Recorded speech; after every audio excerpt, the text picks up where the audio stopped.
মধ্যপ্রাচ্যের রাজনীতিতে নতুন করে উত্তেজনা বাড়িয়েছে তুরস্কের প্রেসিডেন্ট রিসেপ তাইয়েপ এরদোয়ানের একটি পুরনো বক্তব্য, যেখানে তিনি ইসরায়েলকে দখলে নেওয়ার হুমকি দিয়েছিলেন। কিন্তু পুরনো ওই বক্তব্য হঠাৎ কেন আলোচনায়, জানাচ্ছেন সাদিয়া সিদ্দিকা। মধ্যপ্রাচ্যের অস্থিরতার মাঝেই নতুন করে উত্তাপ ছড়াচ্ছে ইসরায়েল তুরস্ক সম্পর্ক। চলমান এই উত্তপ্ত পরিস্থিতির আগুনে ঘি ঢেলে দেয় ব্রিটিশ সংবাদ মাধ্যম দ্য ডেইলি টেলিগ্রাফের একটি প্রতিবেদন। তবে শেষ পর্যন্ত সেই সংবাদটিকে ভিত্তিহীন এবং ভুল তথ্যে ভরা হিসেবে স্বীকার করে নিয়ে নিজেদের ওয়েবসাইট থেকে সরিয়ে নিতে বাধ্য হয়েছে প্রভাবশালী এই সংবাদ মাধ্যমটি। এই ঘটনাকে কেন্দ্র করে আন্তর্জাতিক কূটনীতিতে নতুন করে বিতর্কের ঝড় উঠেছে।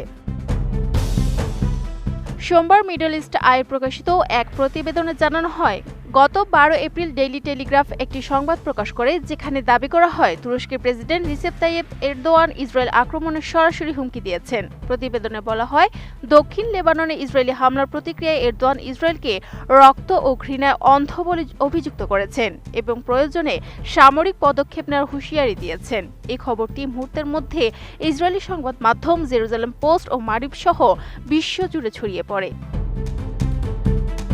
নতুন বাংলাদেশ গড়তে এলো জুলফিকার স্টিল। জুলফিকার স্টিল। তবে অনুসন্ধানে দেখা যায়, টেলিগ্রাফের এই প্রতিবেদনটি ছিল মূলত এরদোয়ানের 2 বছর পুরনো একটি বক্তব্যকে সম্পূর্ণ ভুল প্রেক্ষাপটে উপস্থাপনের একটি অপপ্রয়াস। প্রকৃতপক্ষে 2024 সালের জুলাই মাসে তুরস্কের রিজে শহরে এক পার্টির এক সভায় এরদোয়ান বলেছিলেন, আমরা যেভাবে লিবিয়া এবং কারাবাখে প্রবেশ করেছি, ইসরায়েলের ক্ষেত্রেও তেমনটা করার পথে কোনো বাধা নেই। তৎকালীন প্রেক্ষাপটে দেওয়া সেই ভাষণে তিনি মূলত ফিলিস্তিনিদের ওপর ইসরায়েলি নৃশংসতা ঠেকাতে তুরস্ককে সামরিকভাবে আরও শক্তিশালী হওয়ার আহ্বান জানিয়েছিলেন।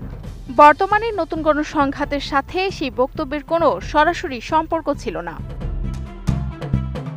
টেলিগ্রাফের এই দাবিকে সোমবার তুরস্ক সরকারের পক্ষ থেকে সম্পূর্ণ ভিত্তিহীন বলে প্রত্যাখ্যান করা হয়। তুর্কি সরকারের যোগাযোগ অধিদপ্তর এক বিবৃতিতে জানিয়েছে, আঞ্চলিক স্থিতিশীলতা নষ্ট করার হীন উদ্দেশ্যে এই ধরনের মিথ্যা বর্ণনা ছড়ানো হচ্ছে। তুরস্ক সবসময় রক্তপাত বন্ধ এবং বেসামরিক নাগরিকদের সুরক্ষায় দীর্ঘস্থায়ী শান্তির পক্ষে কাজ করে আসছে বলেও বিবৃতিতে পুনরায় আশ্বস্ত করা হয়। ভুল ধরা পড়ার পর সোমবার সকালে টেলিগ্রাফ তাদের অনলাইন সংস্করণ থেকে সংবাদটি মুছে ফেলে। পত্রিকাটির একজন ঊর্ধ্বতন সম্পাদক সামাজিক যোগাযোগ মাধ্যম এক্সে দেওয়া পোস্টে স্বীকার করেন যে সংবাদে ব্যবহৃত উদ্ধৃতিগুলো হয় অনেক পুরনো অথবা পুরোপুরি বানোয়াট ছিল।